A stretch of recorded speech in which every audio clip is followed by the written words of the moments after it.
Welcome, everyone, to A Mexican Crossing Lines. I'm your host, Cindy Gomez-Schempp. And this is Duke Gomez-Schempp. And you're listening to 88.1 FM, KPPPLP Fargo Moorhead, where we are adding local color to your airwaves. And tonight, I'm going to be discussing the new concerns over COVID-19. These concerns have been raised as there are spikes across the country in nearly 20 states. Numbers are increasing dramatically. Of course, there's a lot of speculation as to the reasons for this, but it doesn't take a rocket scientist to realize that the reason for the increased numbers is because we relaxed our fight against this virus. We reopened many states and businesses. And of course, we have relaxed, if not suspended, our rules about meeting and social distancing. And, people are still arguing, still split on whether or not they should do the bare minimum of wearing a mask. So that's why tonight we have to revisit those concerns. And that is not just a concern for the United States, it's a global concern. As other countries, in fact, Europe opens up their countries for visitors again, the United States is not on the list of people welcomed. Why? Because of our current COVID contagion. We are close to 40,000 new cases a day. Those 40,000 new cases a day are expected to infect hundreds of thousands. In the following weeks, we are expected to see a spike. Dr. Fauci recently said we could reach up to 100,000 new cases per day. So as we near our Independence Day celebration, we have a lot to think about with regards to COVID. And that is only one of the problems that we have during this pandemic. The other, of course, is the protests that have happened all throughout our country. As people ask the question, do we abolish the police? Some cities like Minneapolis have already voted to do just that, and others across the country are following suit. How will communities protect themselves and provide security, first responders, and emergency assistance when necessary, especially if we are replacing our law enforcement with social workers and other types of responders that are not police, or we are dismantling police departments altogether? Those are questions I hope that we answered this day in an interview that I did with criminal defense attorney Mark Fries. He's also a former law enforcement officer and has served in our country's military. So I have an interview with Mark Fries coming up in which we covered some of those questions about defunding or dismantling police departments.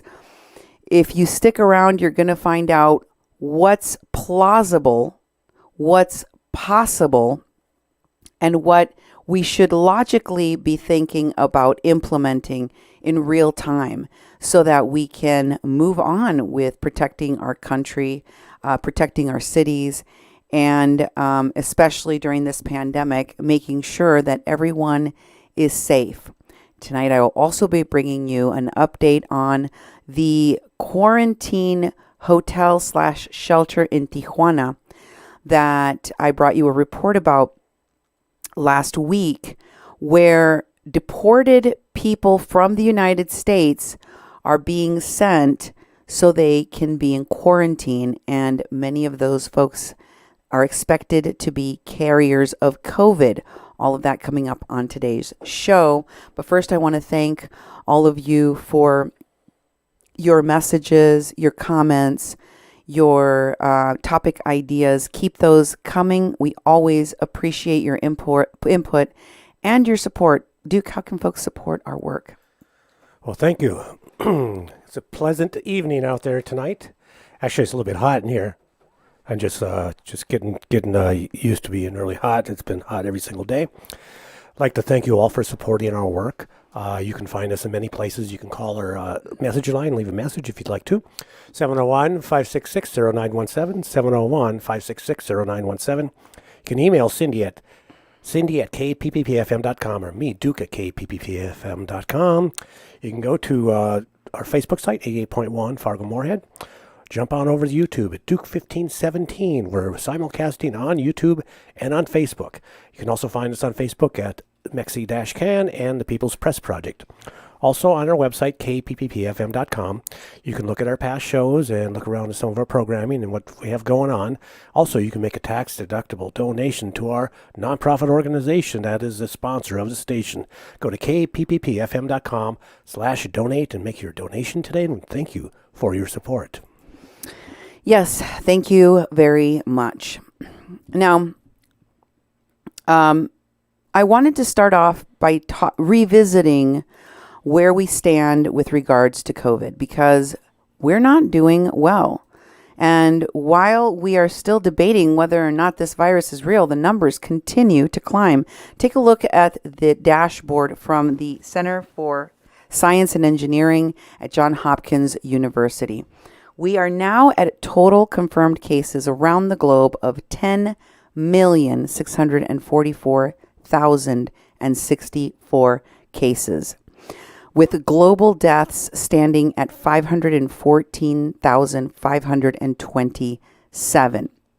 Right now, the United States is over 2,600,000 cases, with Brazil trailing behind with 1,448,000, and Russia trailing after Brazil at 653,000 cases. India is not that far behind at 658,000.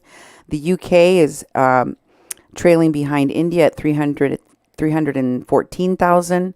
Peru is at 288,000. Chile is at 282,000. Spain is at 249,000. Italy is staying at 240,000. Iran is at 230,000. And Mexico is at 226,089 cases as of today. In the United States, we now have, as of today, 2,774,479 cases. We are at 130,757 deaths and 1,159,249 cases. I think what you're going to hear across this country more and more is that we need to have a unified approach to fighting against this virus so that the largest number of us can survive it. That means we have to be on the same page when it comes to whether or not the virus is real, whether or not we should keep a safe distance from each other to avoid it, and respect that when you're around other people and you're in enclosed spaces where you can't keep that safe distance. You need to be wearing a mask. You need to wear a mask to protect others from getting them sick. And I still see people that are going out and having a fit because they showed up at a business or they showed up at a location where masks are required because they don't want to wear a mask. Maybe they have a medical condition that makes it hard for them to breathe. If that's the case, then you need to have someone else go do your shopping for you, or you need to order online, because once again, we need to think about the other people that are vulnerable and that could die. Just this week, in the span of 1 week, I have personally lost 2 family members. One of them passed just earlier today. This is not a hoax. This is not a joke. It is very real. It is very deadly, and it will take your loved ones from you in the blink of an eye. It is the most sad kind of death where no one can visit you in the hospital. Nobody can be with your family members and mourn with your family members when someone you love dies. You can't come together to celebrate their life or bury them. And these things are happening every day. Think about the people who have lost someone near and dear to them to this horrible disease. Maybe that hasn't happened to you yet. But you have to think of other people, not just how this affects you. Think about those things as we move forward in this country to try to survive this pandemic and to come out on the other side with as many of us healthy and alive. Now, I want to get to what our North Dakota numbers are doing, Duke. Yeah. Tell us where we're at. Well, North Dakota is on the rise. It went down a little bit, but they have never closed, and they're still talking about everybody being open and not having businesses be closed. But the numbers are rising. There's 3,576 total positives, and basically there's 38 unique new individuals just in one day. There's a total number of tests is 182,283, which is, quite a bit. North Dakota has around, 700, 800,000 people. But in Cass County, again, that's the county we live in, there's a positive 13. Now in Minnesota, Minnesota's numbers are pretty high too. The total positive cases are 36,716, and the number of healthcare workers 3,669. And a lot of the deaths are elders in their 60, Yeah. 70, 80s. 1,445 the cases residing in long-term care assisted living facilities is 1,135. So it's we're not doing that good, and things are going up, and it's getting worse in many, many other states besides here.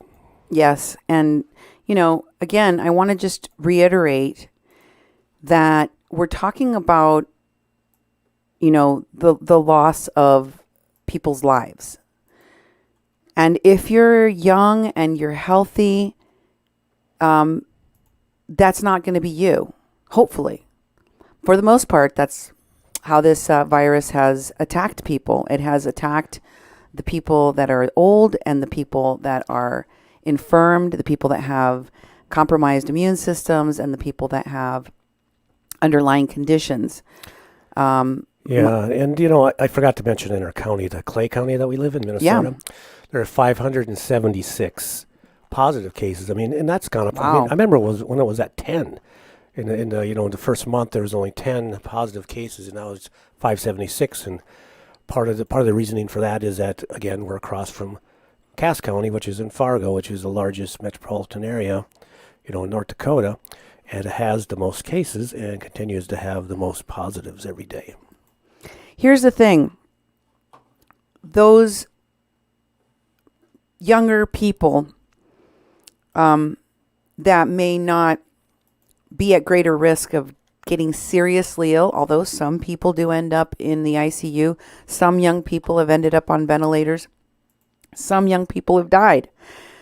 But there's also the concern that the young people go out, they're not taking as many precautions, and they bring back these illnesses to those who have compromised immune systems or who are elderly. In both of the cases of the people that died in my family, these were the problems. My cousin Martina was only 54 years old. She leaves behind 4 kids, the youngest of which was 16 years old. She was pretty healthy other than the fact that she had diabetes. But diabetes shouldn't be a death sentence. Millions and millions of Americans have diabetes. Adult diabetes and child diabetes. In fact, it's pretty rampant in this country, and it shouldn't be a death sentence. My aunt, Lucy, who died today, she was simply elderly. She was in pretty good health for a 78-year-old woman. She just had her birthday on the 26th. And she had been in the hospital for 2 days before this disease overtook her and took her from us. So it can happen and I would just ask folks to think about how we make others feel when we are in a store, when we are in an enclosed space where we are urged to wear masks. What that does is show other people that you respect their safety, their lives, and their concern for their loved ones, because if they happen to take that disease home, they could kill someone that they love. And that isn't something that any one of us wants to carry around on our conscience. So, keep that in mind. Now, let's go to the story that I brought you last week about the quarantine hotel slash shelter set up by the UN in Mexico, in Tijuana to be precise. We showed you that this hotel had been repurposed as a shelter for migrants being deported from the United States to Mexico, and that it was a multi-floor hotel. Here's the parking lot. You can see there's several different floors, 3 floors you can see there. And each of these floors contains rooms for different numbers of people. We were able to look in one of these rooms for, it had 3 double beds in it. So this is the entrance. And here's the bedroom with the 2 double beds in it. And you can see here that they have very nice accommodations. There's a television in the bedroom. There's a television in the entryway. The bathroom is quite nice. These rooms are going for about 1,000 pesos per night. You said the conversion was about $45 or something like close to $50 Mm-hmm. for a single room with a single bed. So that, it goes up. This particular room they showed you is probably for a much larger group or a family. And right as the news was coming out last week that this hotel slash shelter was being operated for the purposes of quarantining people with COVID, suddenly it was shut down. Not necessarily closed, quote unquote, but definitely shuttered. Curtains were put up in all the windows so people could not look in. The garage door that people drove into that parking lot was closed to the public, and nobody was allowed in or out. All of this was happening as folks were anticipating the protest that was about to take place. And this is a protest that had been programmed to protest against having this particular shelter put in this neighborhood. The neighbors in the area were upset that no one was consulted and that the WHO and the UN were funding this, quarantine hotel for COVID for migrants without asking the neighbors if they were okay with that. And what's more, the workers of this hotel who, did cleaning and whatever else, security, They weren't notified how it was being repurposed, and they also were expected to work, despite the fact they didn't have the protective gear necessary to keep them from contracting the disease. I shared all of that with you last week, including an interview with an anonymous hotel worker who I have received a new interview from. Here is an interview with Oscar El Blue Ramirez and the same one of the same hotel rooms. He's at the same hotel shelter, and he's speaking to a worker on the condition of anonymity about what happened. Here is that interview with my translation. And also, just to let people know, you're listening to KPPP LP 88.1 Fargo Moorhead, adding local color to your airwaves. Now here's the interview. Dígame, señora, estoy a sus servicios. Tell me, ma'am, I'm at your service. Ah, muy bien. My name is blank. All right.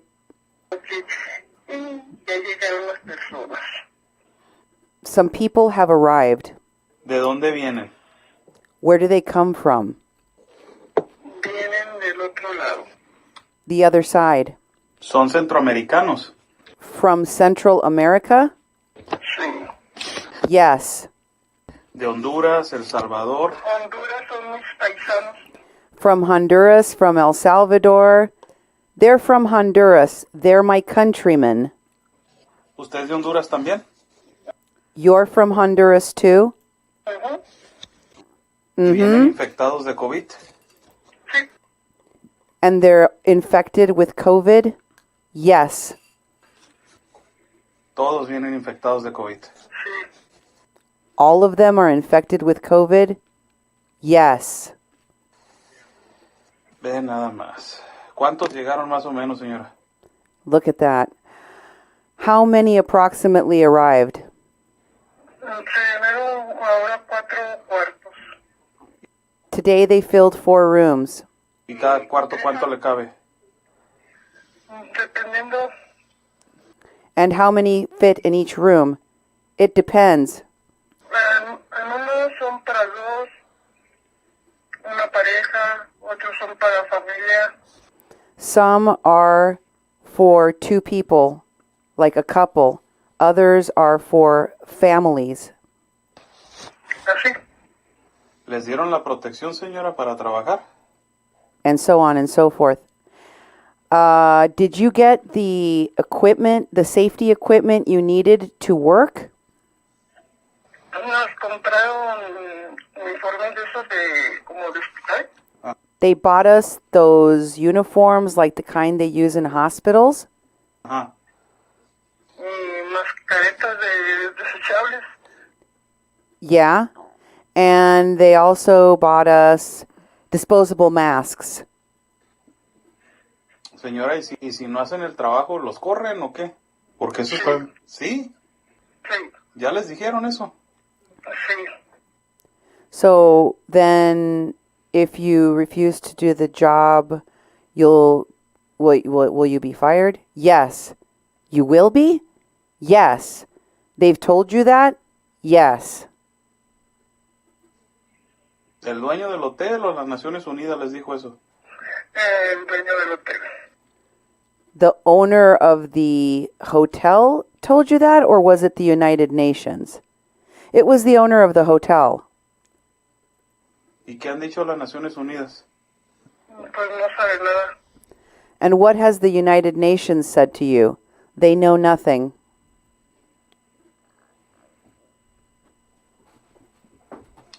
Ah, qué barbaridad. Y los tienen en cuarentena allá adentro. No pueden salir de sus cuartos esas personas. No puede.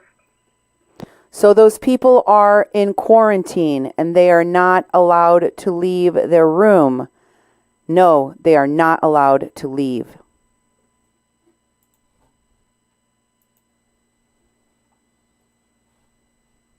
Puede.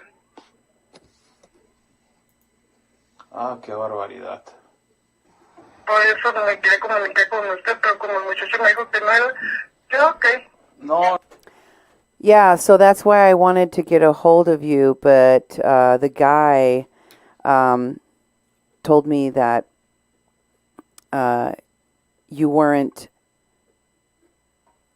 No, lo que pasa es que lo traía otro compañero el teléfono. Yo estaba y vio un número raro, dijo, no, no es.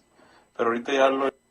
No, the thing is that someone else had my phone and they saw a call coming in from a number I didn't have in my contacts, so they didn't answer it. But this is my phone and I'm speaking to you now using my phone.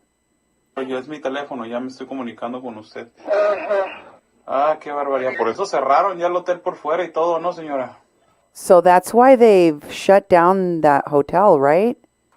Sí.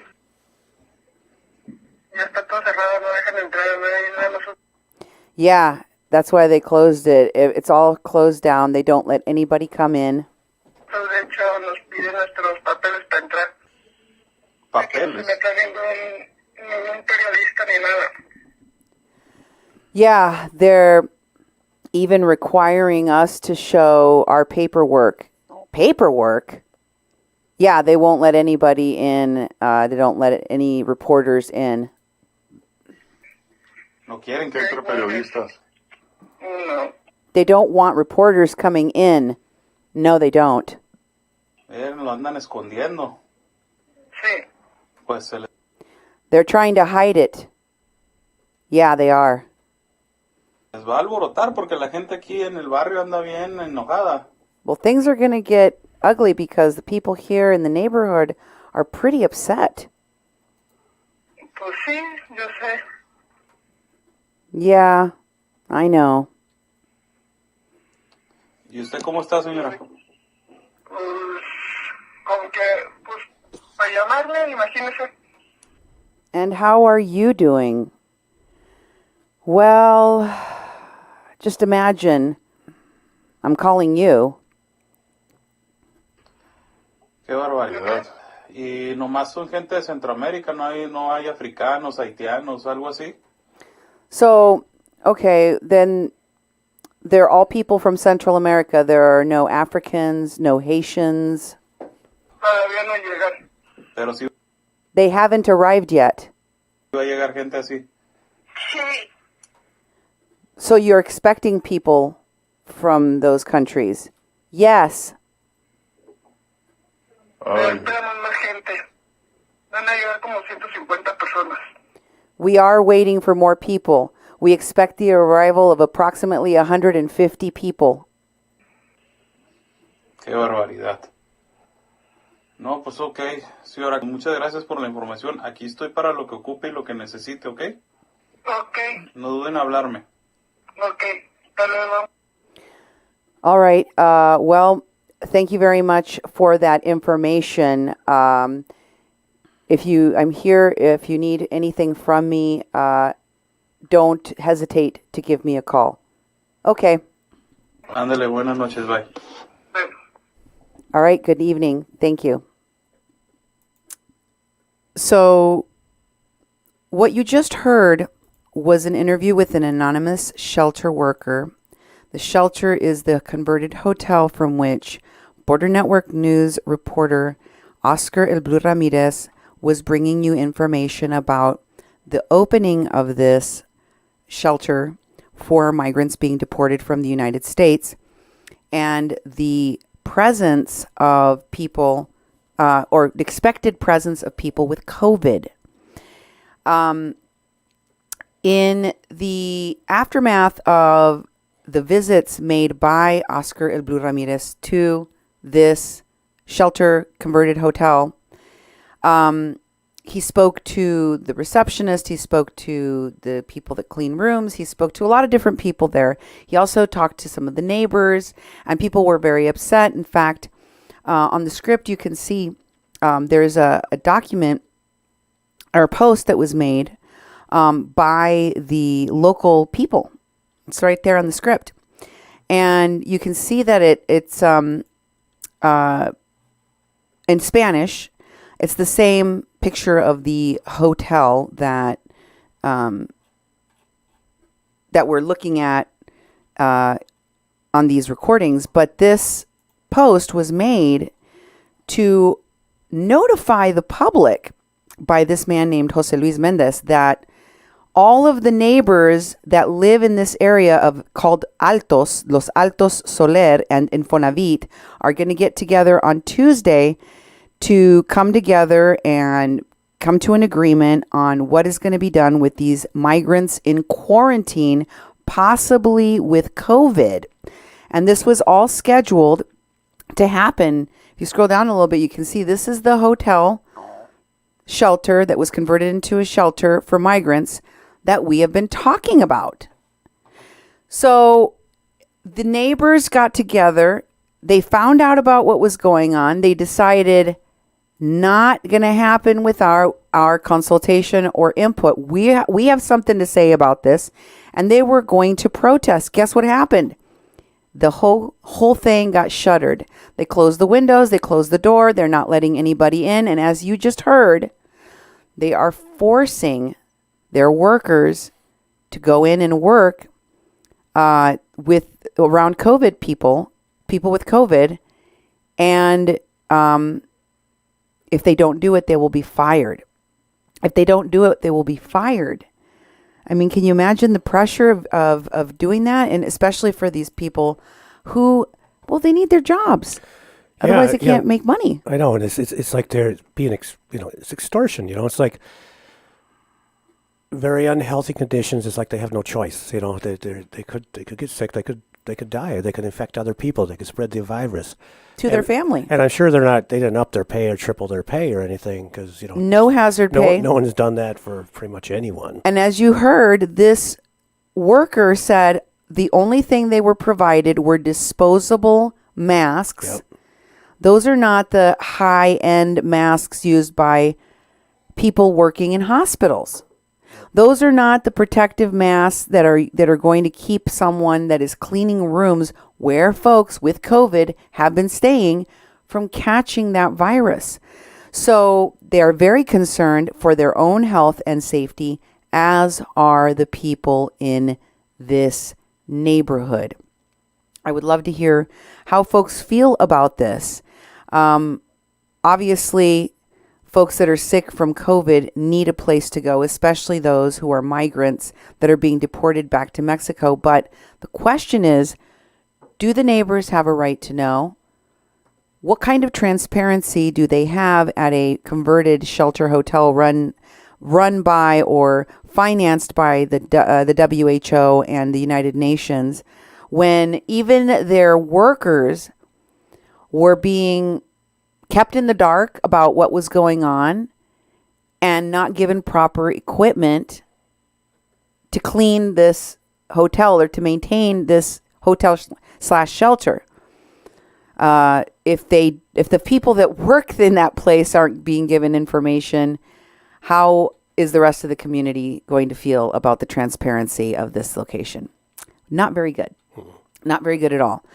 And, the only way that people can come to a consensus and have a goal in mind for what is going to happen in the future is when people communicate.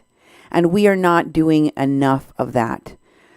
The first few days of this week have been really, really tough for me in terms of producing a show and sitting here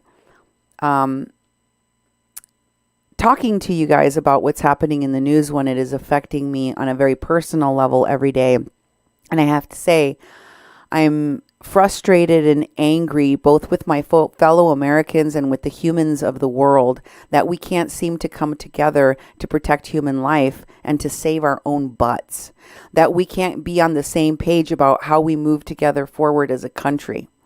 One of those frustrations happens to be around the whole topic of police reform, or I guess abolishing the police, as crazy as that sounds, because Americans are all over the place on that topic as well. Some people are abolishing their police departments like Minneapolis and places in Colorado, and other places are replacing them with social workers and who knows what. We don't have a clear roadmap. And my next guest has some excellent, logical, well thought out goals for America's law enforcement that I think everyone needs to listen to. I want to welcome onto the show Mark Fries, defense attorney. Welcome to the show, Mark. I really appreciate you taking the time to be with us today. It's my pleasure. Thanks for the invitation. I specifically chose you after having participated with you in a Zoom roundtable because of your extensive background and expertise in military service, which you have had, law enforcement, which you've also done, and now you're a criminal defense attorney. So I think that your background in all of these areas really help to kind of decipher the problems that Americans are suffering today as we try to decide what we're going to do with law enforcement, if we're even going to have law enforcement in our country. Could you tell me, as you are looking at this landscape for the past, it's been more than a month now since the George Floyd death, in an ideal world, given what you know in your background, can we do without law enforcement? What would a future look like without it? I don't think it's plausible to have a world without law enforcement.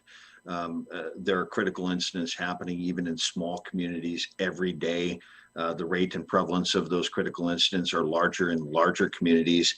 I don't see social workers and other types of civil servants suiting up and heading out to respond to bank robberies or homicide scenes or critical incidents. We need the police. It's just in what fashion and in what form, and what can we do to get the police to be more responsive to some of the issues that have developed is really the better question. And to that point, one of the things that people have criticized is the militarized response to the protesting. We saw it going back to 2016 when we first saw massive protests around the country following the killing of unarmed Black men by police. We also saw it here in North Dakota when we had a very militarized response to the Dakota Access Pipeline protest. What is, in your opinion, possible in terms of demilitarizing our police departments? And is that something plausible that we can do? Not only is it plausible, I think it's necessary. And there's a lot of ways. I'm a very strong supporter of making sure that our police have the equipment necessary to protect themselves, as well as protecting those that they serve. And there are certain circumstances where military type tactics and military type equipment is necessary in order to protect the officers and to protect the citizens that are involved. But I think we could start with a very simple process of removing some of the military type regalia that's worn on police uniforms. I don't think that our local, police leaders need to wear 4 stars on their shirts like they're a commanding general in a theater of operations. And I think our law enforcement officers at the street level can be taught on how to interact with the community without having to employ military type tactics, and not viewing the community as if they're enemy combatants, but instead treating them as civilians who are co-citizens with the officers who are appointed to protect our communities. So kind of a rollback maybe to the time when we did more community policing. I think so. Getting officers out of cars, serving the peacekeeping role rather than an enforcement role. And look, in defense of the police have really moved into a position where they're simply doing what the lawmakers and the communities have asked them to do. We had this abomination called the war on drugs, where our elected leaders at the highest levels pushed an agenda that caused the police to react by taking military type type tactics.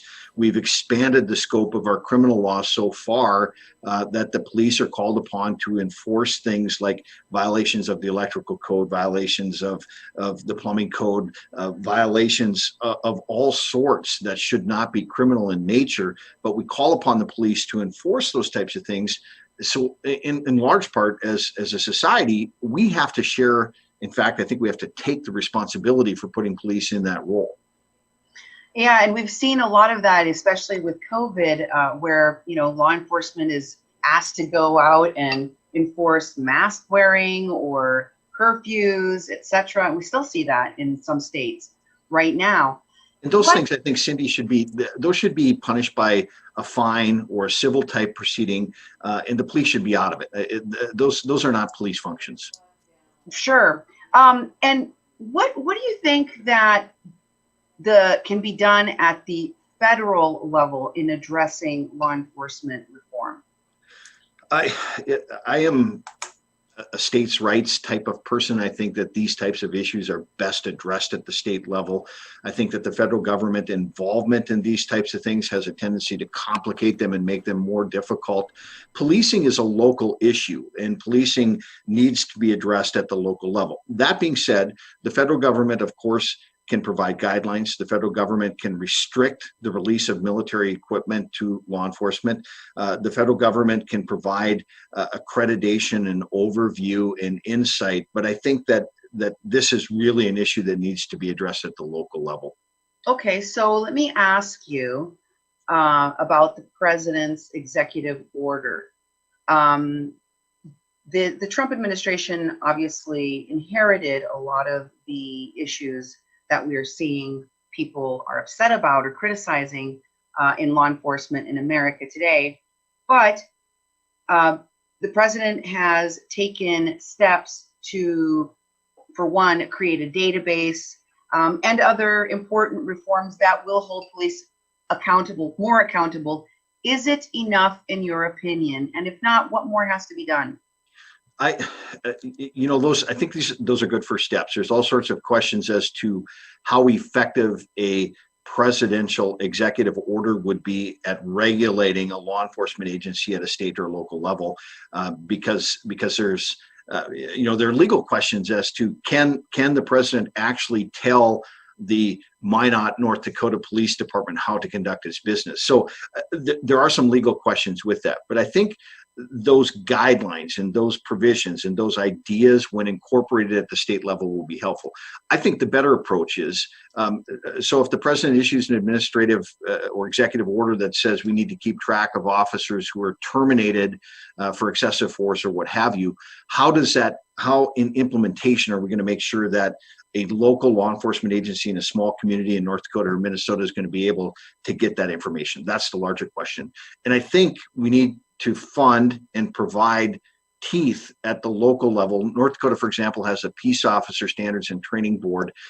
They implement disciplinary action, adverse license action for law enforcement officers who have engaged in misconduct. But the problem is they don't reach out on their own. They don't have their own investigators. They rely largely on the agencies where these officers are employed for a report of misconduct before action is taken. So I think we can plus those things up a lot to improve the oversight that we currently have.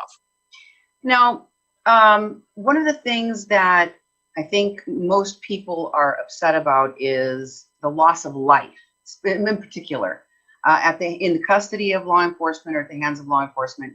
And we have not ever really kept a database on a federal level, on a national level, of shootings. That has always been something that, states have been ambivalent about sending their information. There was a law passed, but there's no requirement to force law enforcement to report their numbers. Do you think that is something that we should aim to fix and make sure that every state reports, or do we leave it to the states to do that individually? What's your thought? Well, again, I think Cindy, the database is only going to be as good as the information that's fed into the database. So we have to provide resources for these small agencies. And look, across North Dakota and Minnesota, we have a lot of 1- and 2-person law enforcement agencies. 1 and 2 officers, a chief, may be the only law enforcement officer in the community. Do they have the same type of education, expertise, background, resources that we have in our larger communities? Of course not. So we're going to have to rely on the states to implement procedures to make sure that these smaller agencies can comply and input that data into the database. Again, I go back to the position. It's great if the feds are able to provide some guidance and maybe provide a platform for the reporting, but the implementation is going to have to take place at the state level. And at the local level, a couple of the complaints that have come out in the past years are, one, a lack of representation, meaning we don't have enough Black, brown, queer, etc. officers that, mirror the community. And two, that there are officers working in communities in which they do not live. Do those things need to change? Is that the panacea that will fix this problem? No, I think it's one of a large number of things that can be done to help restore some of the trust and confidence in law enforcement that we've lost over the last month and actually lost over the last several years. But that's a difficult question, right? So if you've got a law enforcement officer residing, I live in the Fargo area. If we have a Moorhead officer who lives on the west side of the river in Fargo, should we force them to live in Moorhead so they're part of the community where they live, or should we force them to live in the portion of the community where they're policing? That's very difficult to do because police officers have constitutional rights as well. And if they choose to live in one state or another, that's their constitutional right. But the larger question that you bring up is how do we recruit more minorities? How do we recruit more women? How do we recruit people to be more representative? I think the first thing that we need to do is we need to make law enforcement agencies attractive to minorities to apply in the first instance. And if minority populations are being treated unfairly or they perceive themselves to be treated unfairly, that's the first fix, right? So fix that perception, fix that problem, and minorities are more likely to apply for those agencies in the future. Well, there is a climate, a very anti-law enforcement climate. Minneapolis is now moving to disband its police department. Other cities are discussing the same thing: defunding, disbanding, replacing with social workers. What do you think that the discussions about this are going to do to the morale of police departments around the country and to the desire for folks to even join? I mean, honestly, I don't know that in this climate, there's going to be a lot of people wanting to join up to be in law enforcement. I think that's a very accurate point, and the only way I can answer it is time will tell. There are anecdotes currently out there about the number of people that are leaving the profession, the number of people who would decline to recommend to family members or friends to enter the profession. I don't know the answer to that question, but I think you're absolutely right. Sometimes to get change, we have to make incredible recommendations or things that seem illogical, things that seem absurd. To me, disbanding and eliminating police is incredible. It's not logical. It doesn't make sense, but it sure gets the conversation going. But as you note, it may have the ancillary effect of folks who are committed to that type of profession saying, whoa, with this type of environment, I don't want to be involved. So I think we need to get people to the table. We need to have the discussion. We need to implement protections to protect the good officers who are committed to serving their communities, and we need to make that environment a comfortable one for them to work. It's a tough job. There's no doubt about it. Yeah, and right now there's a lot of fingers being pointed. Everybody is trying to find who do we blame for our current law enforcement situation. One of the things that really, I think, increased the number of incarcerations is the drug war, as you mentioned. Can you talk about the overreaching impacts of the drug war, especially on communities of color? I certainly can. At one point, I thought this was a good idea. I thought that increasing the penalties and increasing the punishments and increasing federal involvement in drug cases would be more helpful than it would be harmful. I was wrong. I admit that. The biggest problem that we have is that we've federalized large categories of drug crimes. In this part of the country, if you go, North Dakota has 7 reservations, or 7 reservations at least come into North Dakota.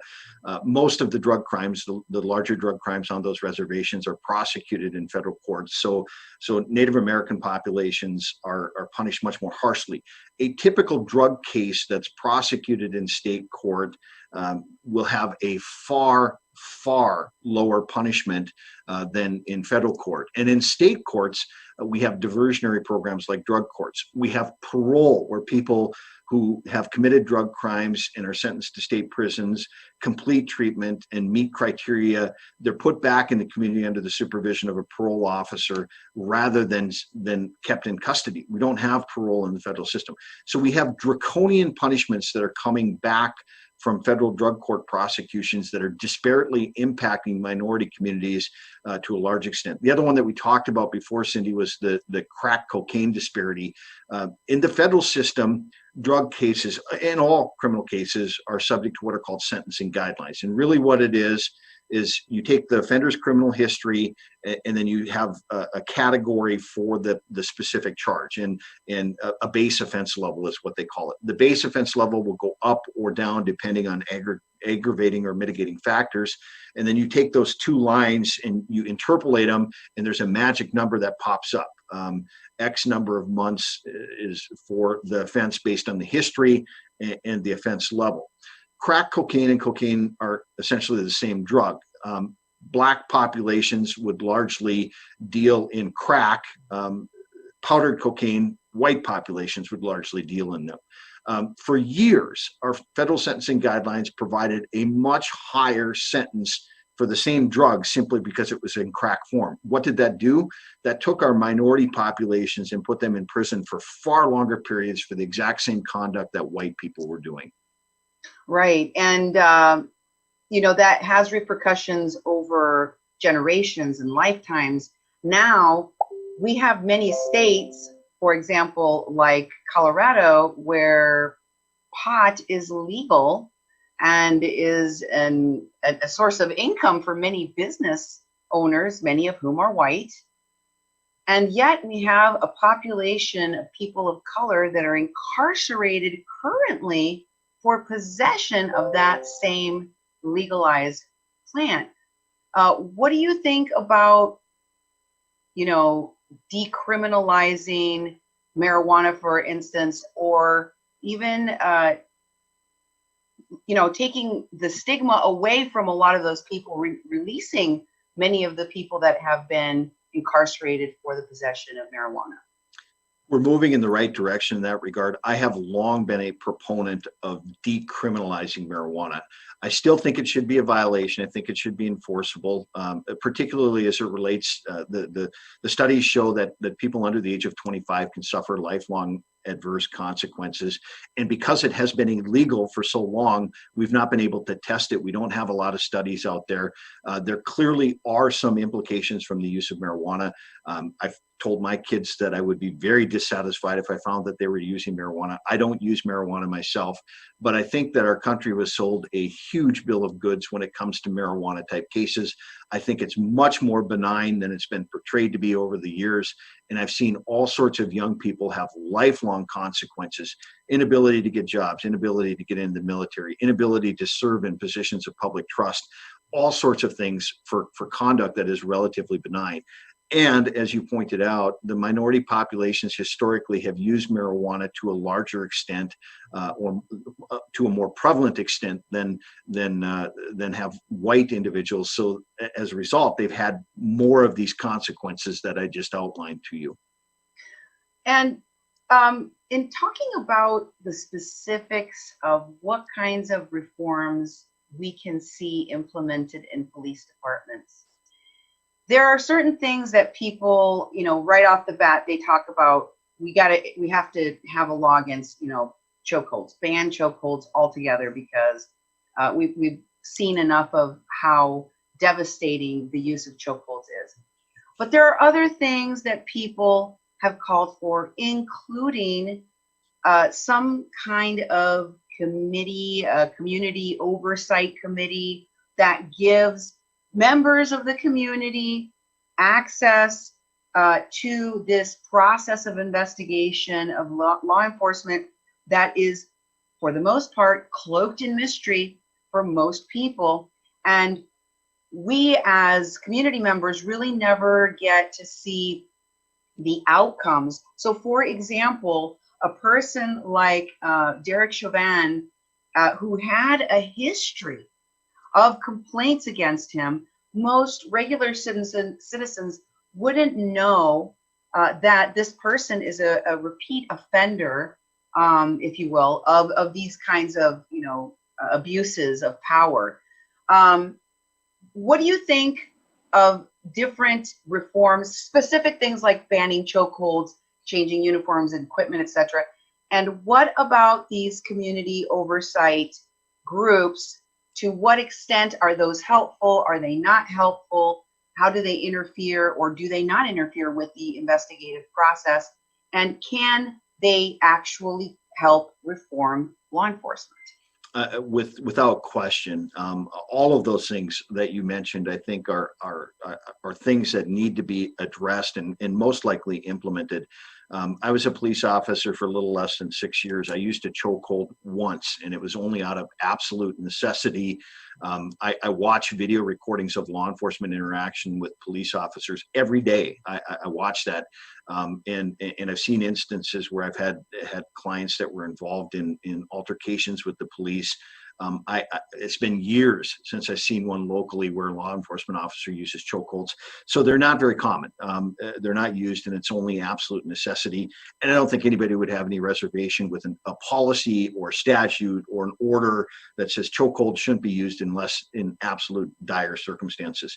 The oversight issue is one that's very important. And I actually read a neat article the other day that talked about increasing the recruiting and retention of women officers, and the view of a woman as it relates to policing, and the lower rate of uses of force, the lower rates of assaults against officers, the better community standards or the better community relations that come out of citizen female officer contacts. I think that's something that should be put on the table too, to take a look at more recruiting of women, placing women in more of the positions of responsibility within law enforcement agencies. And I think that would have a big improvement. But citizen oversight, the police are adverse to that. They say, you don't understand what we're doing. You've not done our job. You can't relate. The reality is our military across the country is run by a civilian commander-in-chief. The directors of the departments of Army and Air, the Air Force, we have civilian oversight in our military, and our military at its core is run by civilians. I think the same needs to be true with law enforcement agencies. It has to be oversight of the department itself. It has to have oversight of the disciplinary process. I think disciplinary records need to be open and accessible, and we need to have a very open discussion about how to do discipline in a way that's fair to the officers, that affords them due process, but doesn't allow bad eggs to go from one department to the next because we're hiding their disciplinary records in exchange for them leaving the department. True. And you have been on the military side of it, on the law enforcement side of it. Now you are a defense attorney. You have worn all these different hats, and you know that all of these systems of enforcement work together. You can't just reform law enforcement without really taking a look at the whole justice system. I mean, everything from bail to sentencing guidelines, um, the discretion of prosecutors, grand juries. Can you talk a little bit about, I mean, if you had a wish list, this is my last question for you, wish list of other things, because it's not all on law enforcement, right? We're not talking about the whole thing. And if we're really going to talk about reform, we do have to talk about the whole thing. What's on your top, at least 3 things that you would like to see reform within the system?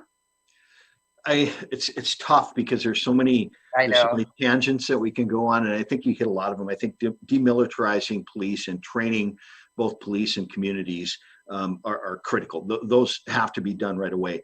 Another thing that I mentioned is involving more minorities and more women in policing and recruiting people of minorities and women to come into law enforcement. I think it would be very helpful.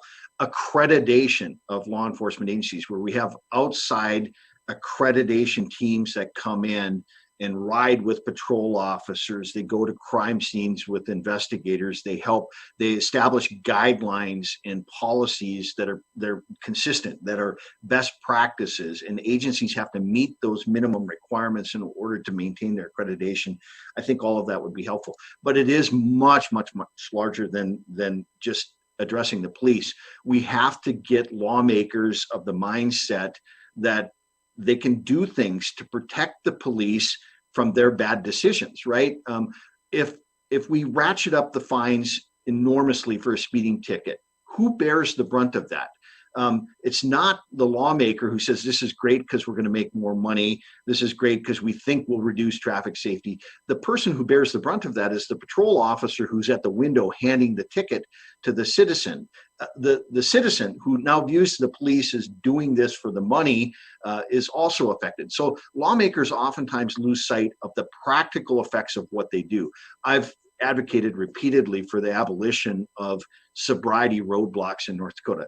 They're ineffective. Studies repeatedly show that they're ineffective. You take 3 police officers with expertise in detecting drunk driving and you send them out on patrol, they're going to make far more effective use of their time and money than putting 25 police officers on the road stopping every car that comes through. And the police are going to continue to do that until lawmakers say, don't do it. And lawmakers, instead of being deferential to the police saying, well, do you want this tool? We'll use this tool. If you want to use it, we'll keep using it. They need to step back and say, we need to protect the police from the criticism that comes from these suspicionless stops. We're simply going to abolish them. So I could go on and on with examples like that, Cindy, but I think we have to look at all 3 branches of government, the executive, the legislative, and the judicial, and all of them need to have a place at the table as we talk about reforms. Exactly. I couldn't agree more.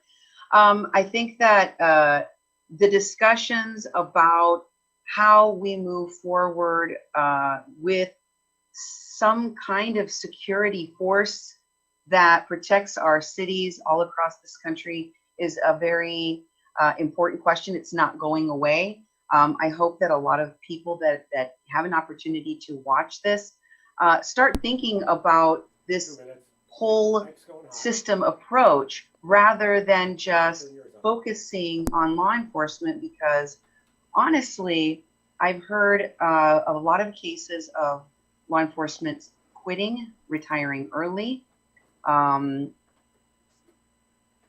even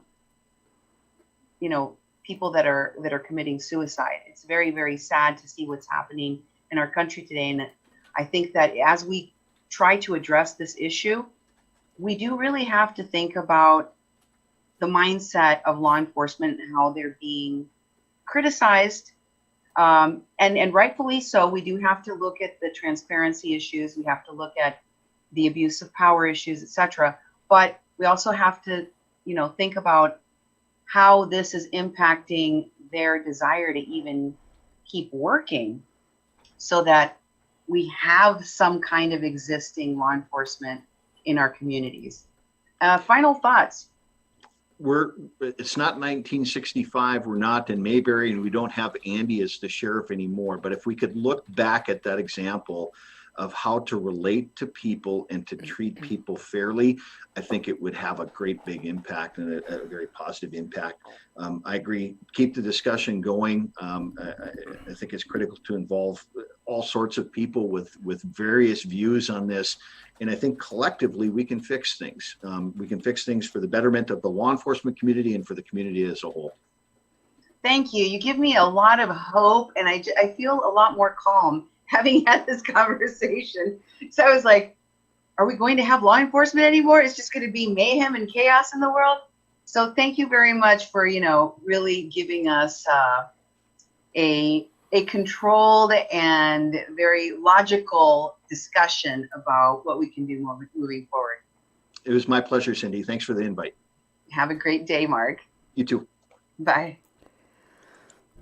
And that's the kind of discussions that we need to be having in America about all of the problems that we're facing right now, from COVID to law enforcement to statues to protests, all of it. We need to sit down and have conversations and talk to each other instead of past each other. We need to have consensus on how we meet goals and work as a community and work as a country. And we need to take care of each other and be kinder to one another. That's what I have for you today as a message, both from everything I've been reporting and from my own personal experience as a Mexican crossing lines. This is your host, Cindy Gomez-Schempp. And this is Duke Gomez-Schempp.